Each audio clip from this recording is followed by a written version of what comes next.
Ação! Olá, tudo bem? Eu sou o Raimo Benedetti, sou montador cinematográfico, sou um videoartista e um pesquisador independente. Trabalho com uma pesquisa sobre a arqueologia das mídias, mais especificamente o campo do pré-cinema. Vocês sabem o que significa o campo do pré-cinema? Pois bem, a gente tem uma ideia equivocada, vale dizer, que o cinema foi uma arte essencialmente inaugural, mas isso não se trata de uma verdade propriamente dita, porque projetar imagens numa tela com a ilusão do movimento, que é uma forma da gente definir o cinema, é uma prática que acontece antes do próprio cinema. Só vale pensar que desde há milênios que o ser humano projeta imagens de sombra numa tela, chamado teatro de sombra. E isso é uma prática que nunca deixou de ser utilizada e empregada. As artes projetivas, que não dependiam somente da luz solar, elas também acontecem há séculos, desde quando o projetor de imagens luminosas foi criado no ano de 1650. Então, na verdade, como diz o pesquisador francês Laurent Manoni, o sonho de projetar imagens numa tela, provocando a ilusão do movimento, é tão antigo na humanidade quanto o sonho de voar. E isso, na verdade, essa frase abre um campo enorme de pesquisa que vem um pouco sendo sistematizada por esse campo do conhecimento que é a arqueologia das mídias. O curso que eu venho oferecer aqui a vocês, na ABC Cursos, se chama Entre a Fotografia e o Cinema, e pretende justamente fazer um recorte historiográfico entre a invenção da fotografia até a invenção do cinema. E esse é um percurso que durou algumas décadas. E é sobre esse percurso, até essa fotografia entrar dentro do aparato cinematográfico, que o curso vem trabalhar.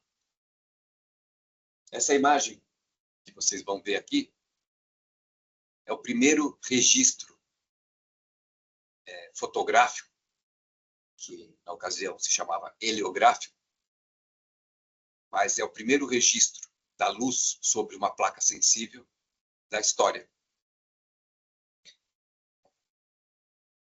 Ela foi registrada no ano de 1827.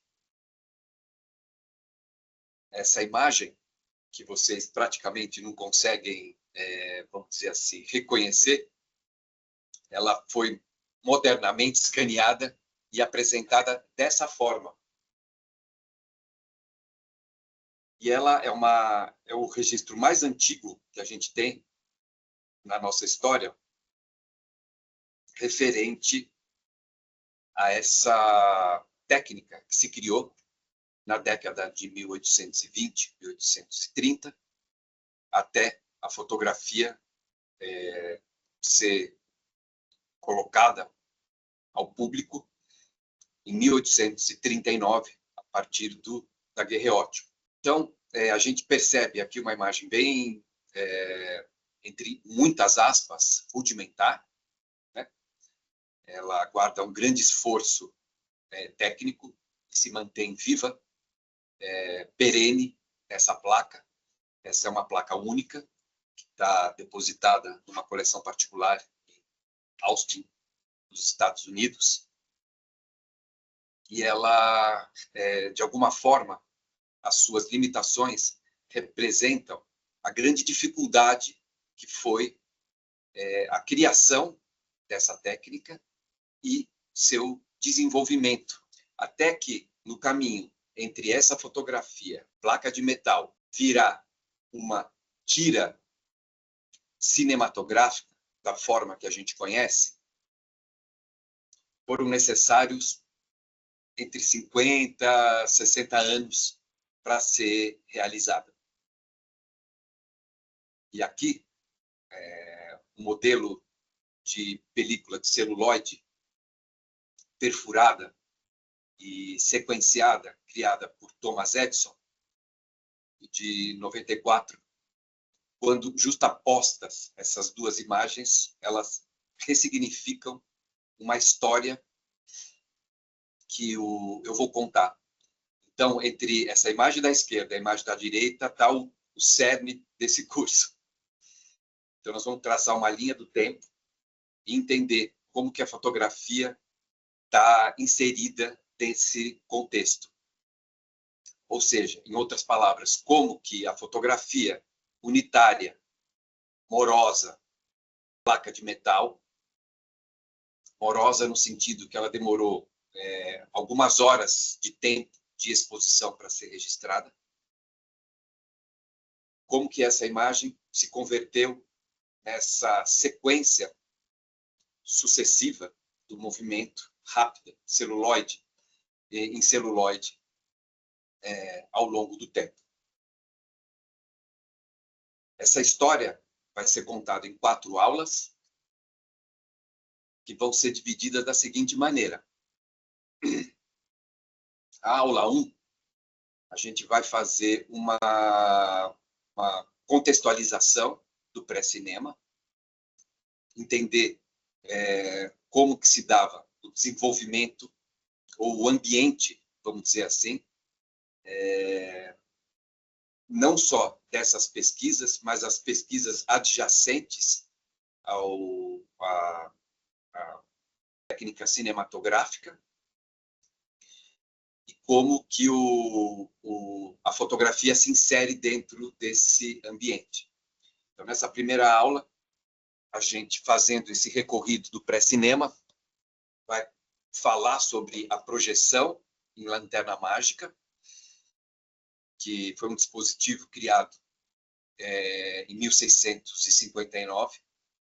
E aqui a gente está vendo uma imagem de cerca de 1670, que é a representação mais antiga do projetor de imagens. A lanterna mágica, quando a fotografia foi inventada, ou quando o cinema foi lançado, ela já tinha, portanto, mais de 200 anos de uma história muito rica, muito intensa, e de desenvolvimento. Quando o cinema dos irmãos Lumière foi lançado no ano de 1895, era mais ou menos com essa cara que o projetor de lanterna mágica vinha sendo exibido em grandes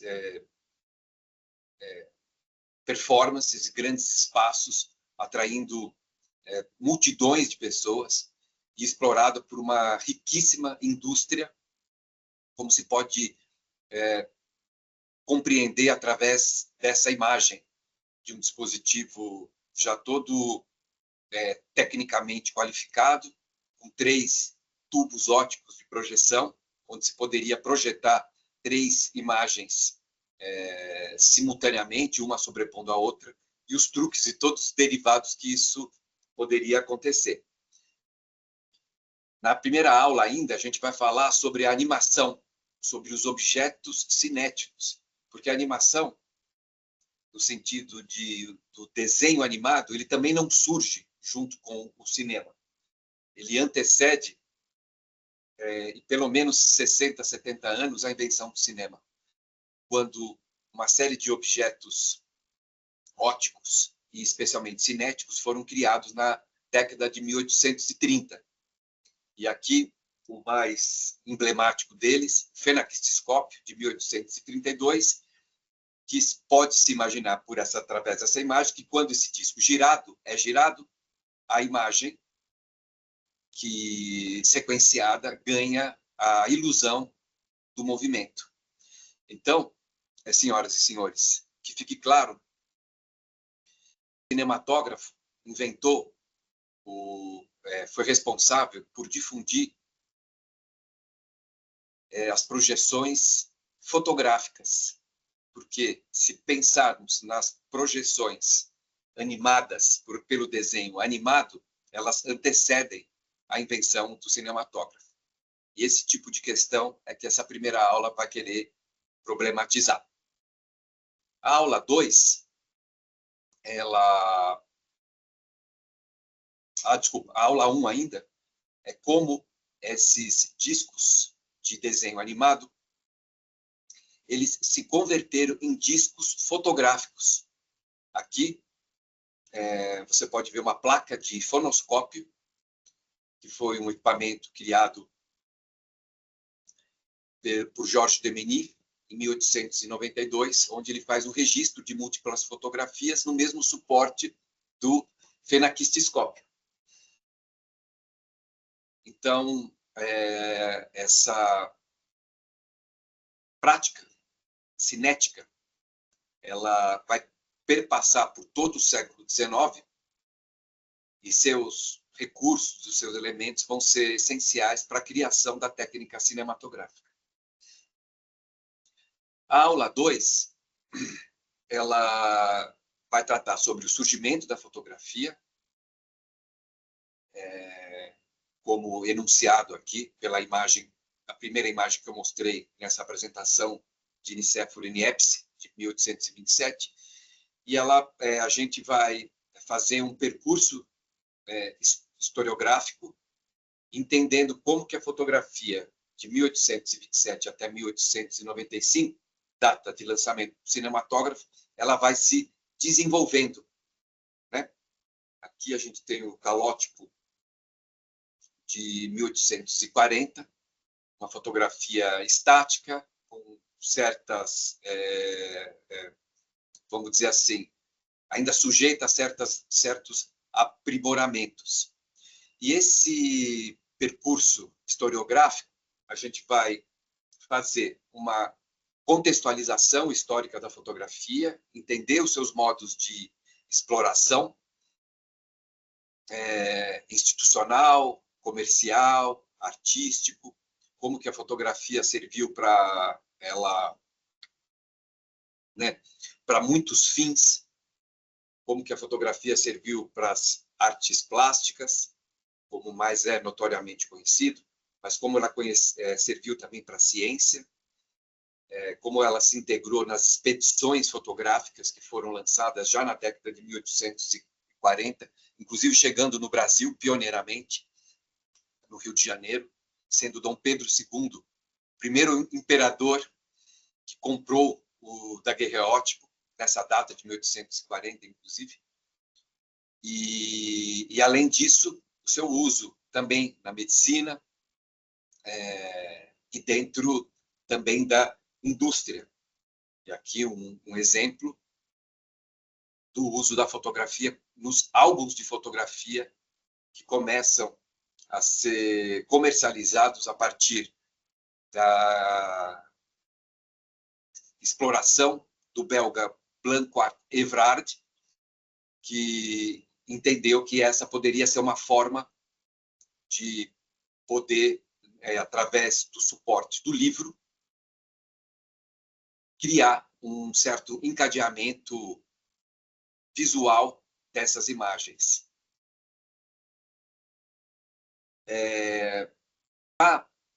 Na aula 3, a gente vai entender como que a fotografia cinética, estática, ela começa a ganhar o seu corpo e outros, corpo cinético e outros suportes.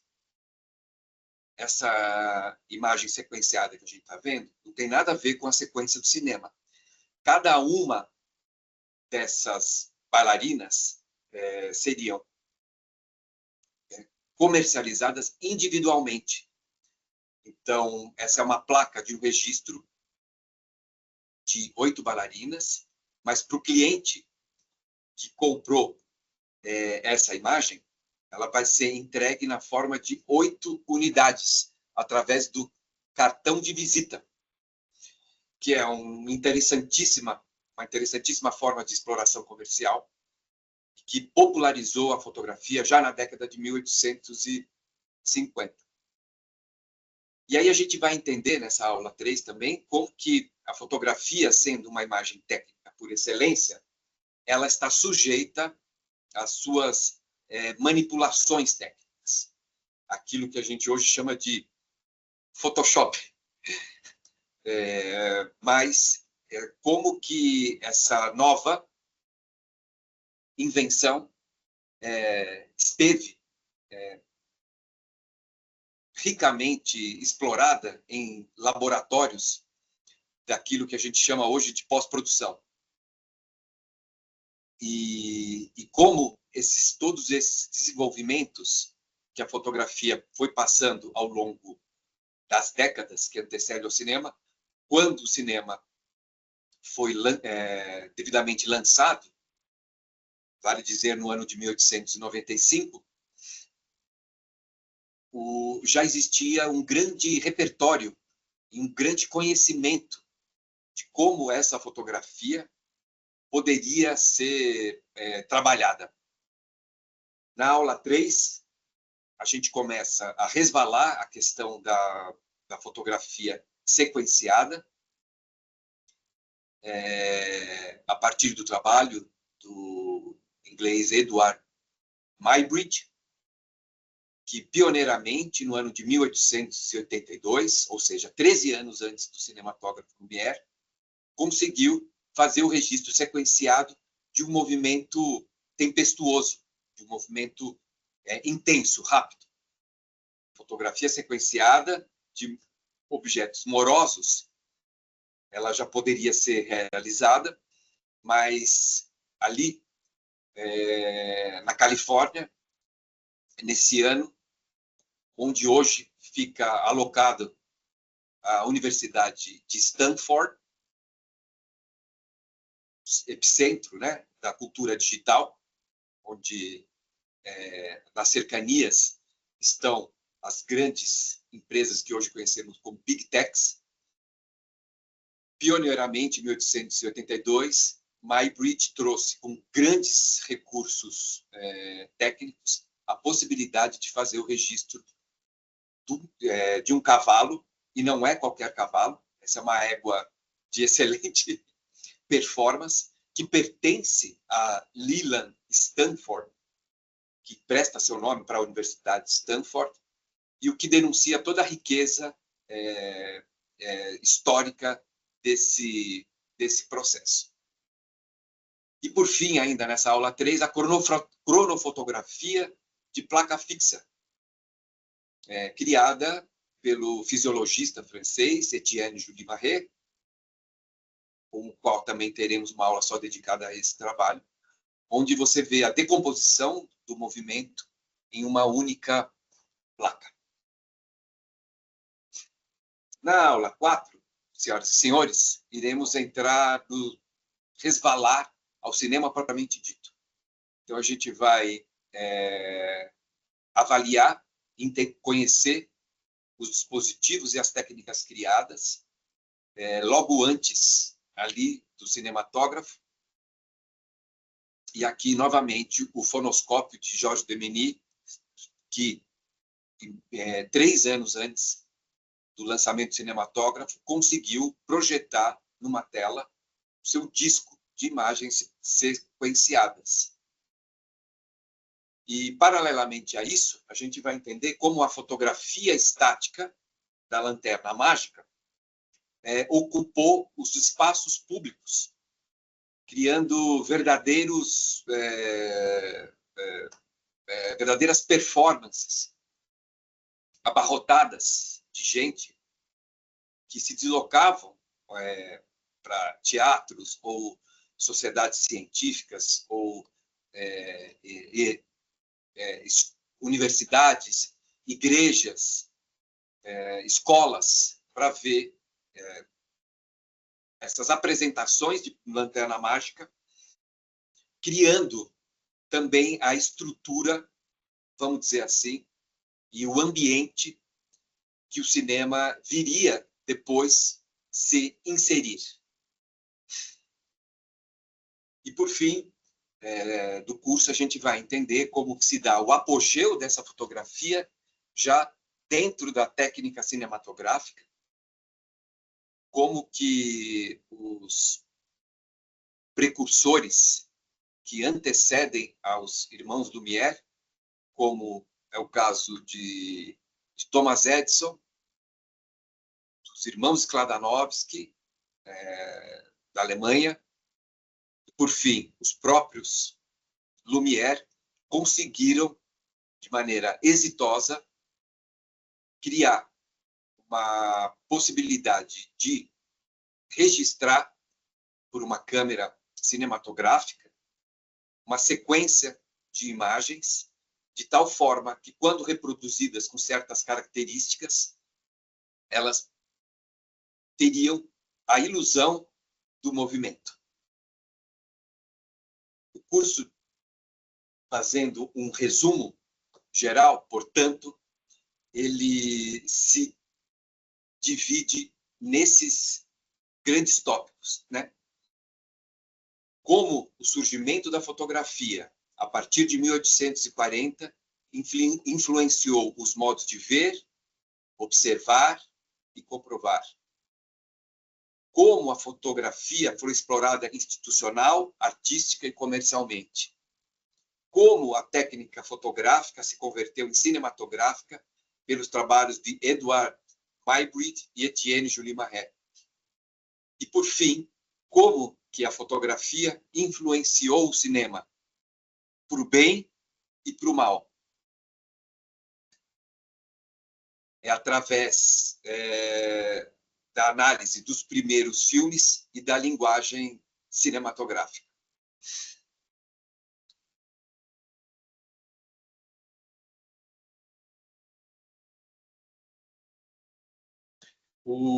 A gente, nesse curso, vai usar essas referências bibliográficas, que é A Grande Arte da Luz e Sombra, esse livro de Laurent Manoni. Ao lado do livro A Fotografia entre Documento e Arte Contemporânea, de André Rouillet, Técnicas do Observador, de Jonathan Prairie, e o meu livro Entre Pássaros e Cavalos, que eu escrevi sobre os trabalhos de Muybridge e de Marais. Então, estejam convidados para esse curso. Agradeço a presença. Abraço.